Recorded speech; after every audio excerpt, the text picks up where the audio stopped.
Cricket खेलती हूँ बच्चों के साथ, हालांकि मुझे आता नहीं, जैक ऑफ ऑल ट्रेड्स हूँ, लेकिन मास्टर ऑफ नन नहीं हूँ। सिंगिंग का मुझे अच्छा लगता है, तो बच्चों के साथ गायकी, और गिटार भी मैंने खरीदा, वो भी प्ले किया। बैडमिंटन खेलती हूँ। तो बच्चे इन्वॉल्व बहुत होते हैं। मैं यहाँ ये बताना चाह रही हूँ सारी चीज़ों से कि इन्वॉल्वमेंट ऑफ टीचर होना चाहिए क्लासरूम में।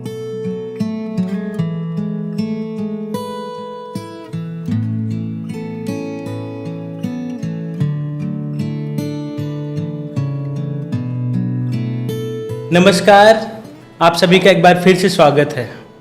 जैसे कि आप सभी को पता है कि गांव कनेक्शन एक खास मुहिम चला रहा है, टीचर कनेक्शन, जिसमें हम उनकी बात करते हैं जिनके बारे में शायद ही कभी कोई बात करता हो। उन अध्यापकों, शिक्षकों, मैडम जी, गुरु जी, जिनके बारे में शायद ही कभी कोई बात करता हो।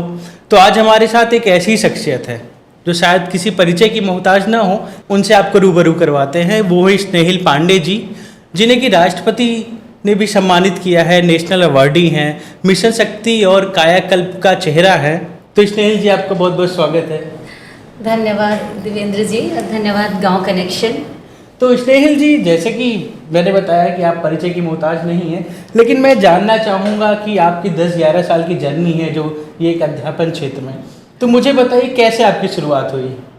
सबसे पहले तो गांव कनेक्शन के जितने भी दर्शकगण जुड़े हैं उन्हें मेरा नमस्कार, और ज़्यादा से ज़्यादा लोग देखिए गांव कनेक्शन को। और ये जो टीचर कनेक्शन मुहिम है, इसकी मैं तहे दिल से सराहना करती हूँ।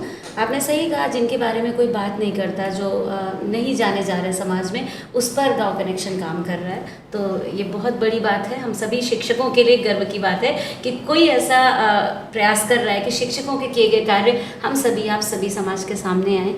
रही बात 10-11 साल की जर्नी की, तो एक कहते हैं ना कि छोटा छोटा स्टेप काउंट होता है आपकी यात्रा में। आप एकदम से कोई पिलर का निर्माण नहीं कर लेते, एकदम से आप किसी बहुत बड़ी ऊंचाई पे नहीं पहुंचते। राष्ट्रपति जी, महामहिम राष्ट्रपति जी से पुरस्कृत होना अपने आप में एक बहुत ही अलग अनुभव है, और एक मेरे लिए जीवन का सबसे बड़ा और महत्वपूर्ण गौरवमयी क्षण है।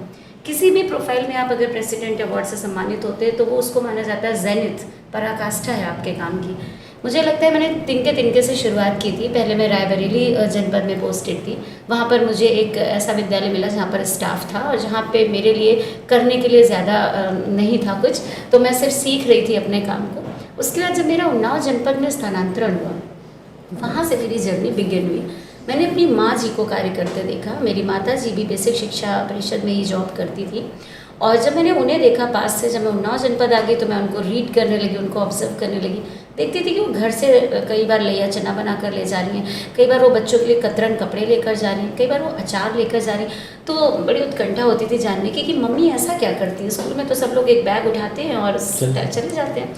एक दिन फिर ऑब्जर्व करने का मौका मिला, विद्यालय जाने का अवसर मिला। देखा कि मेरी माँ जो बालिकाएं हैं जो विद्यालय छोड़ चुकी है, उनके पास जाती है, कभी खेत में, कभी खलिहान में, कभी उनके घर, और उनसे जुड़ती, उनकी अभिरुचि के हिसाब से उनको चीज़ें सिखाती। किसी को सिलाई, किसी को कढ़ाई, किसी को अचार बनाने की ट्रेनिंग दे रही। तो मैं समझी कि शिक्षा विद्यालय के बाहर भी दी जाती है और बहुत ज़्यादा प्रयास करने होते हैं। फिर एकदम से मैंने अपने को बदला, मम्मी की तरह काम करने का सोचा, उनके पद चिन्हों पे चली, और आज परिणाम आपके सामने है कि 5 से 6 वर्षों की जर्नी में सोहरामऊ नवाबगंज उन्नाव में मैं पोस्टेड हूँ। वहाँ पर मैंने अपने विद्यालय को इंग्लिश मीडियम स्कूल बनाया हुआ है, जो कि सरकार द्वारा चयनित था। उत्कृष्ट विद्यालय पुरस्कार भी उसे मिला है। 1,20,000 रुपये की धनराशि मिली सरकार के द्वारा, जो बहुत बड़ी बात है। उसके बाद पुनः 2020 में उत्कृष्ट विद्यालय पुरस्कार मिला। बहुत सारी चीज़ें बच्चों का, जैसे कि बहुत तरीके के एग्ज़ाम होते हैं, नवोदय होता है, विद्या ज्ञान प्रतियोगिता होती है, उसमें बच्चों द्वारा प्रतिभाग किया गया और उनके द्वारा सेलेक्ट भी हुए वो लोग। स्टेट लेवल तक हमारे बच्चे कबड्डी में गए। पहले जनपद में होती है, एज वी ऑल नो, फिर मंडल स्तरीय होती है, फिर राज्य स्तरीय। तो ये जर्नी है हमारी, छोटी छोटी सी चीज़ें जुड़ती गई और मुझे राष्ट्रीय स्तर पर ले गई। और अब दोस्तों, आपको बताना चाहूँगी कि पूरे प्रदेश में सिर्फ एक शिक्षक को या ज़्यादा से ज़्यादा 2 शिक्षकों को ही ये पुरस्कार मिलता है। तो हाईली पॉपुलेटेड स्टेट है उत्तर प्रदेश, दिवेंद्र जी, तो वहाँ का प्रतिनिधित्व करती हूँ तो बहुत अच्छा लगता है। तो यही जर्नी थी कि कैसे गाँव के बच्चों को मुख्य धारा से जोड़ा, और कोशिश की कि प्राइवेट स्कूलों से मेरी तुलना न हो, लेकिन जब बात हो तो सरकारी स्कूल एक नंबर ऊपर हो, एक लेवल अप हो। ये अभिभावकों के मन में मैंने पिक्चर क्रिएट करने का प्रयास किया जी। तो शुरुआत में जैसे आप सोहरामऊ में जब आई, तो जैसे इतना बदलाव है अभी पिछले सालों में, तो क्या चुनौतियाँ रही आपके लिए? चुनौतियाँ वही थी कि गांव में जब आप इंग्लिश मीडियम स्कूल की बात करते हैं तो मेरे लिए चुनौती थी डाउन ट्रोडन एरिया में, रूरल एरिया में आप जब काम करते हैं तो सबसे ज़्यादा नामांकन एवं ठहराव, बच्चों का एनरोलमेंट तो हो जाता है लेकिन वो सस्टेन रूप से अटेंडेंस में नहीं आते, पहली बात। दूसरी बात वही जो टूटी फूटी बिल्डिंग की बात की, कायाकल्प तो अब आया है। अब सरकार ने ध्यान देना शुरू किया है कि 14 पैरामीटर्स हैं, हम उनसे आच्छादित कर दें, विद्यालयों में टाइलीकरण हो जाए, इलेक्ट्रिसिटी लग जाए। But at that time when I was posted there Soramu, तो ये फैसिलिटीज़ कम थी, तो ये सब समस्याएं थी। सबसे ज़्यादा बड़ी समस्या तो ये आई कि गार्जियंस वाकई बच्चों से काम कराना ज़्यादा पसंद करते हैं, बालिकाओं को स्कूल कम भेजते हैं, तो बालिका शिक्षा वाली दिक्कत भी आई। फिर हमारा काम स्पोर्ट्स पे भी शुरू हुआ। कुछ लोगों को मैंने जोड़ा जो कराटे सिखा सकते थे, बालिकाओं को आत्मरक्षा के गुण सिखा सकते थे, अपनी सैलरी से छोटी छोटी चीज़ें की।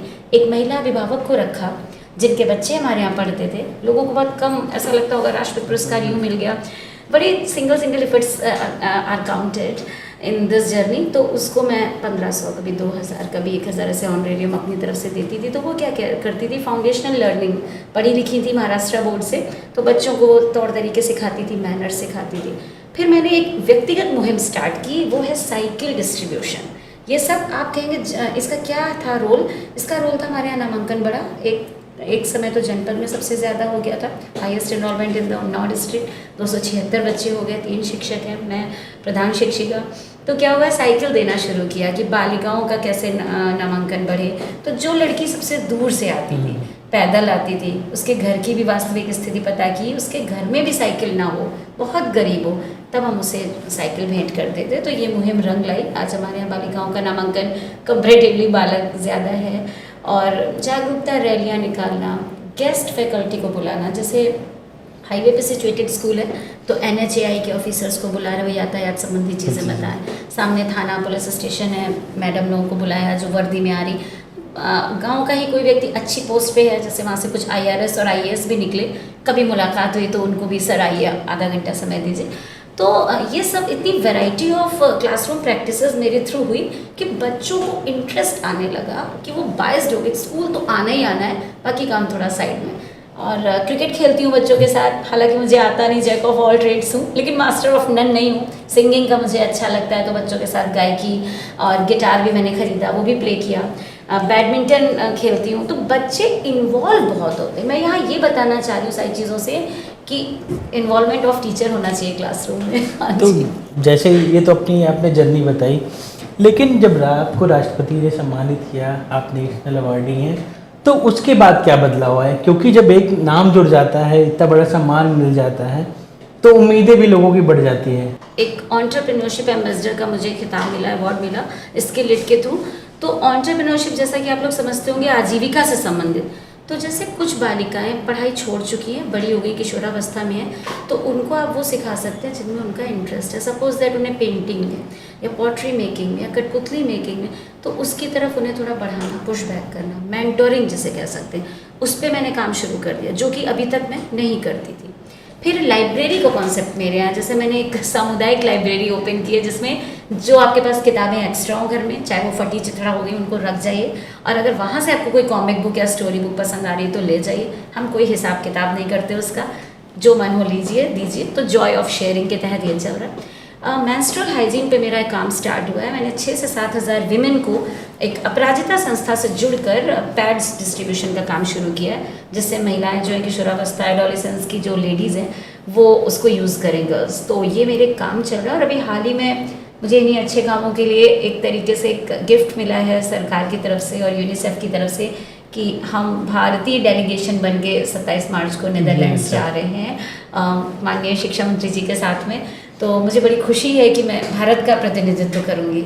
यही सब काम है, आगे भी जारी रखूँगी। नहीं, आप भी जैसे मिशन शक्ति से आप जुड़ी हुई हैं, मिशन शायद ही अगर यूपी में या कहीं भी आप देखा होगा कि पोस्टर में आपकी तस्वीर, तुम उसके बारे में जरा बताइएगा। कि जब मेरा चयन मिशन शक्ति की पोस्टर वुमेन के रूप में हुआ, तब तक हम लोगों से कहा गया था गोपनीय रखिएगा इस बात को। उसमें और भी 5 महिलाएं चयनित है। एक लोगो बना है, तो उसमें पुलिस विभाग की है, मेडिकल है, मेट्रो ड्राइवर हैं, 1-2 लोग और हैं। तो जब फोटो सेलेक्ट हुआ तो पेट में जैसे कहते हैं ना खलबली मच रही, किसको बताएं, कैसे बताएं। काफ़ी वेट करने के बाद अचानक से एक दिन सुबह जब नींद खुल रही है तो दोस्तों के फ़ोन आ रहे हैं कि क्या ये तुम हो। बट मैं उस पोस्टर में हूँ, ये मेरे लिए गौरव की बात है। अभी तक किसी सरकारी स्कूल की शिक्षिका को ये या शिक्षक को ये अवसर नहीं मिला। तो मिशन शक्ति के बाद मैंने फिर महिलाओं को एकत्र करना शुरू किया। जो भी पढ़ी लिखी महिलाएं नहीं भी है ना, वो भी समाज में कंट्रीब्यूट कर सकती हैं, बजाय कि उनको हम कमतर ना आके उनके अंदर हो सकता है गायकी का हुनर हो सकता है कुछ और वो अच्छा कर लें, क्राफ्ट मेकिंग कर लें। तो मेरा मानना है कि समुदाय में ज़्यादा से ज़्यादा आपकी सहभागिता हो। तो महिलाओं से मैं मिलती जुलती रहती हूँ और माताओं को आगे करके कि आप क्या कर सकती हैं, आप आसपास के लोगों को जागरूक तो कर सकती हैं। बच्चियों की परवरिश के लिए उन्हें आप ब्रेकफास्ट दें, ताज़ा खाना दें, मतलब स्मार्ट पेरेंटिंग मैंने शुरू की। मिशन शक्ति मेरे लिए वही है कि हम आसपास की महिलाओं को सशक्त करें। और एक बात और भी है कि हम महिलाओं को सपोर्ट करें। तो मैं बड़ी पक्षधर हूँ, बहुत स्ट्रॉन्ग एडवोकेट हूँ इस बात की कि हम महिलाओं की बुराई ना करें, चुगली ना करें और चिढ़े नहीं। अगर कोई महिला अच्छा काम कर रही है तो हम उसे सपोर्ट करें, एनकरेज करें, तारीफ़ करना सीखें, क्योंकि बुराई में बहुत एफर्ट्स नहीं लगते। आपने गलत सोचा और बोल दिया, प्रशंसा में तो एफर्ट्स लगते हैं। आप किसी को ऑब्जर्व करेंगे, उसकी तारीफ़ करेंगे, तो मेहनत का काम करिए, खुश रहिए। और मिशन शक्ति में आने के बाद दुनिया बदली मेरी। 75 जनपद में शायद ही कोई ऐसा जनपद बचा हो जहाँ पे मैं आमंत्रित नहीं की गई नहीं। तो अच्छा लगता है, वहाँ जाती हूँ, कुछ बोल कर आती हूँ, कई लोगों से कुछ सीखती भी हूँ। बहुत महिलाएं बहुत अच्छा काम कर रही हैं, वो सब मेरी इंस्पिरेशन है। एंड मेरी माता जी ही मेरी इंस्पिरेशन है, उन्हें भी महामहिम दिवंगत राष्ट्रपति श्री प्रणब मुखर्जी जी से वो भी सम्मानित है। और मैं इस मंच के माध्यम से सभी शिक्षकों को शुभकामनाएं दूंगी कि आप लोग बहुत अच्छा काम कर रहे हैं, कभी निराश न हो। इस तरीके के मंच प्रदान करने वाले हमारे देवेंद्र जी को धन्यवाद, जिन्होंने इस मुहिम की शुरुआत की। गांव कनेक्शन के बैनर को थैंक यू। और सभी शिक्षक अपने आप में महान हैं और शिक्षक का सम्मान करें और समाज में एक गरिमामयी हम लोगों का व्यक्तित्व है उसको मेंटेन रखें, बनाए रखें। और जगत गुरु, और हम लोग कहते हैं ना कि भारत जगत गुरु था और भारत फिर से जगत गुरु बनकर दिखाएगा। यही आप सभी के साथ मेरी शुभकामनाएं।